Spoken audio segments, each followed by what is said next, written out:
Okay, moving to question number 4. Question number 4. ഈ തെരഞ്ഞെടുപ്പിന് ശേഷം പ്രധാനമന്ത്രിയായി പൊന്നാനി മണ്ഡലത്തിലുള്ളവർ ആഗ്രഹിക്കുന്നത് ആരെയാണ്? ആ പീപ്പിൾസ് ചോയ്സ് ഇന്ന് വൈകിട്ട് കണ്ണൂരിലേക്ക് എത്താൻ പോകുന്ന ആളാണോ? നോക്കാം. പൊന്നാനിയുടെ മനസ്സിലെന്ത് ആണ് എന്ന് തന്നെയാണ് മനസ്സ് പറയുന്നത്. രാഹുൽ ഗാന്ധിക്ക് 63.1% പിന്തുണയുണ്ട്. തൊട്ടു താഴെ മോദിയാണ്. മോദിയുടെ ശതമാനം വളരെ താഴെയാണ്, 14.9%. പിന്നെ വരുന്നത് മല്ലികാർജുൻ ഖാർഗെയാണ്.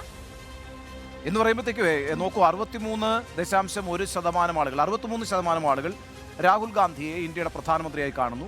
9% ആളുകൾ മല്ലികാർജുൻ ഖാർഗെയെ ഇന്ത്യയുടെ പ്രധാനമന്ത്രിയായി കാണുന്നു.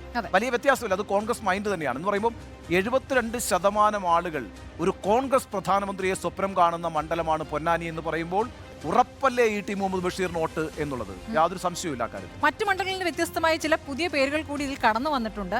തരൂരിന് 3%, നിതീഷ് കുമാറിന് 0%. ഓക്കെ, അപ്പോൾ അതിൽ വലിയ അതിശയമില്ല. പൊന്നാനിയുടെ മനസ്സ് രാഹുൽ ഗാന്ധിക്കൊപ്പമാണ്. രാഹുൽ ഗാന്ധി പ്രധാനമന്ത്രിയാകണമെന്ന് ആഗ്രഹിക്കുകയാണ് പൊന്നാനി മണ്ഡലത്തിലുള്ളവർ. ഇനി നമുക്കറിയേണ്ടത് കേന്ദ്രത്തിലെ മോദി സർക്കാരിനെ കുറിച്ച് പൊന്നാനിക്കാർ പറഞ്ഞ അഭിപ്രായം എന്താണ്? കൊള്ളാമോ അതോ കൊള്ളില്ലേ? നോക്കാം പൊന്നാനിക്കാരുടെ അഭിപ്രായം ഈ ചോദ്യത്തോട് എങ്ങനെയാണ് എന്ന്. ആൻസേഴ്സ്: വളരെ മികച്ചതെന്ന 5.1%, മികച്ചതെന്ന 6.7%. അപ്പോൾ ടോട്ടൽ 11.8% പേർ മാത്രമാണ് മോദി സർക്കാരിന് അനുകൂലിച്ച് അല്ലെങ്കിൽ സർക്കാർ കൊള്ളാമെന്ന് അഭിപ്രായപ്പെട്ടിരിക്കുന്നത്. എന്നാൽ മോശത്തിന്റെ കണക്ക് നോക്കൂ, 40.1 അല്ലെ, 40.1 മോശമെന്നും വളരെ മോശമെന്ന് 29.1, അതായത് 69.2.